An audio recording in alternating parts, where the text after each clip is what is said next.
Right, welcome to the video. I'm going to be going over Stalker 2 tips that you probably did not know, or at least tips that I don't see highlighted in videos uh, at all or nearly as much as they should be.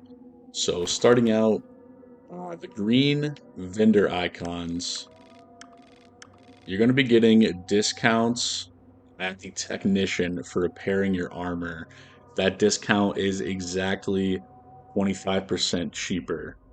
Um, the green guide icon, the guides here that let you fast travel, that fast travel is now free. The price was reduced, but after some patches, the green guide fast travel is now free. The rest of these green icons do not matter. You do not get more money for selling to these green vendors versus a white vendor, meaning neutral. I haven't got hostile with a faction yet, so I'm not sure how that is affected. I would imagine just the technician and the guide is affected.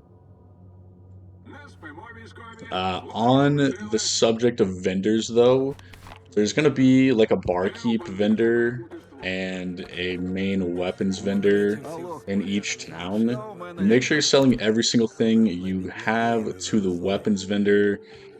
For instance, here, if I just wanted to sell one med kit to this guy, the barkeep, they'll give me 67, and go over here to the main vendor. So it's usually gonna always be the weapons vendor. Whoever's selling weapons and attachments, sell everything you have to him, even if it's not weapons and attachments. For instance, here it was 67 for the med kit, uh, selling it to the barkeep, and it's 101 selling it to the weapons vendor. So that's going to apply to everything from bread and canned meat to ammo and weapons and armor, anything like that.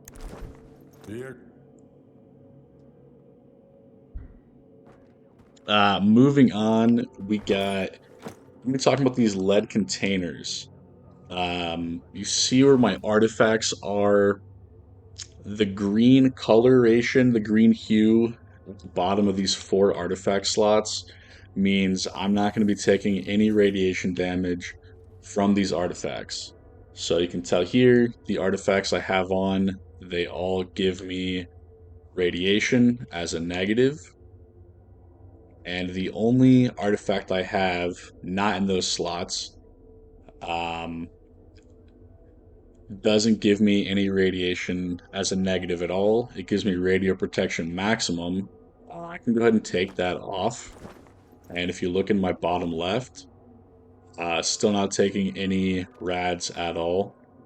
So lead container is an upgrade. You get a lot of armor pieces can get the lead container upgrade. This one in particular gets 4 because it is some of the best armor in the game. But it is going to be usually this slot right here. A lot of the armor gets 1, maybe 2 for early to mid game. But the lead container, the description isn't really.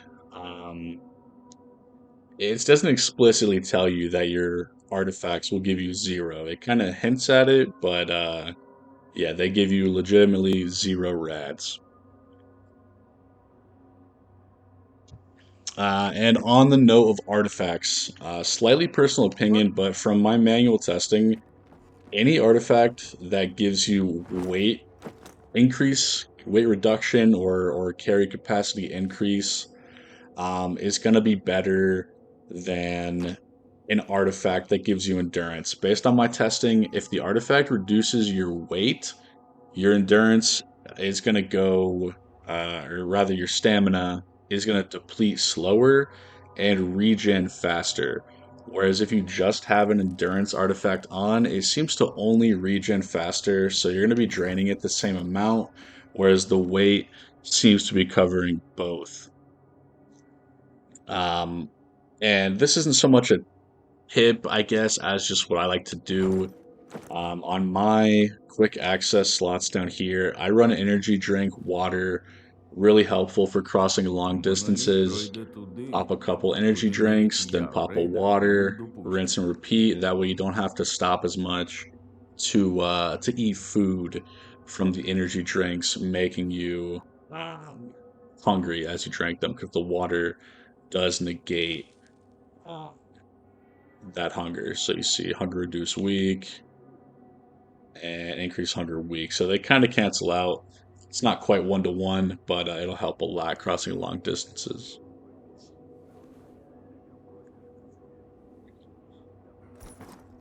This is a kind of niche thing, kind of specific, but the grenade launcher attachments and the underbarrel shotgun attachments on your ARs, they do not cost any durability to your weapon. My weapon was already damaged actually, so let me repair it.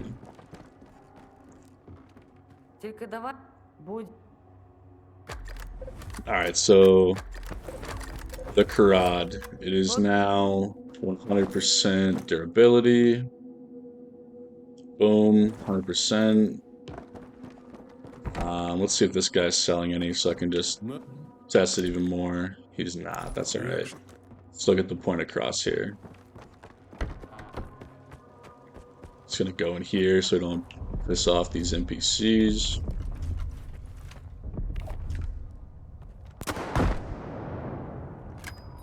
I've tested this with about 10 grenades being shot out of here, but just for the video I happen to have 2 on me. So we shot 2 grenade launcher rounds, still at 100% durability. Go back to the technician. And you can't even repair it at all, not even for 1 coupon. So it hasn't been damaged at all. Same thing for the shotgun underbarrel.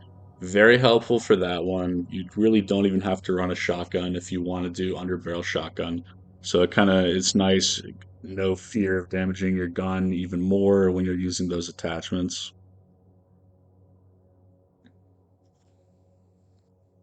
And moving on to special ammo. So it says it in the description, but a lot of people are still confused on this. So we have the regular ammo for my Karad. Right there in the middle, it says type regular. This type says armor piercing. At the end of that paragraph, using it comes at the cost of increased maintenance. And then even more, this type is expansive, you can see there, although it requires additional barrel maintenance. So when it says that about your weapon maintenance, it is not just for extra lore added in there. It definitely means that. So my tip is to stick to regular ammo for everything. Shotguns, ARs, pistols, everything. Just stick to regular. This buckshot says regular. Slug would be considered special, which is going to damage your shotgun more. Every weapon type has special ammo, so a tip is don't use the special ammo, just use regular.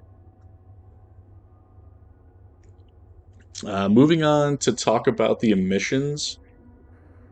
If you haven't noticed this yet, or you ever notice your armor is like super damaged, and there was an emission recently, the emissions absolutely melt your armor.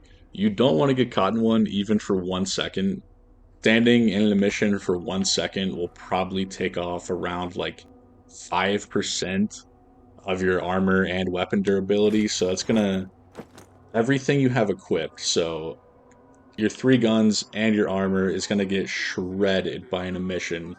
Even if you don't die, just standing out in one, you're gonna go back to town and try to repair it, and you're gonna wonder why it's, 30% more damage than it normally would be.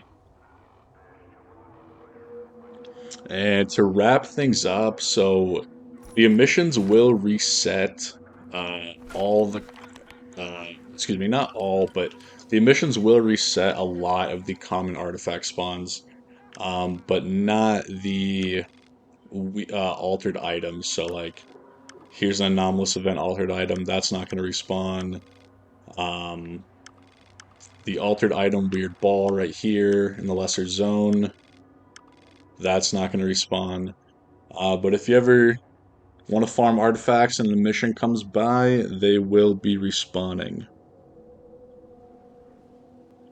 Super niche tip. The RPM LMG, as far as I know, it's the only LMG in the game, and it takes this green ammo type right here. As far as I know, this ammo type is not sold by any vendor in the entire game. So if you want to use the RPM whenever you happen to get an RPM 74, start stockpiling this ammo early. And here is the gun right here, what I'm referring to. It only takes that ammo. There's two 7.62 ammo types, and only one is shot out of the RPM. The other one is for the SVU right here.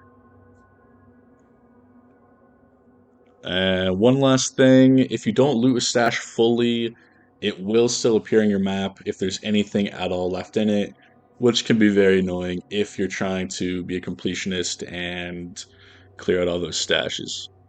I hope some of this helped. That is going to wrap things up here. Just a couple things I hadn't seen people comment on. If it helped, definitely let me know. Appreciate it.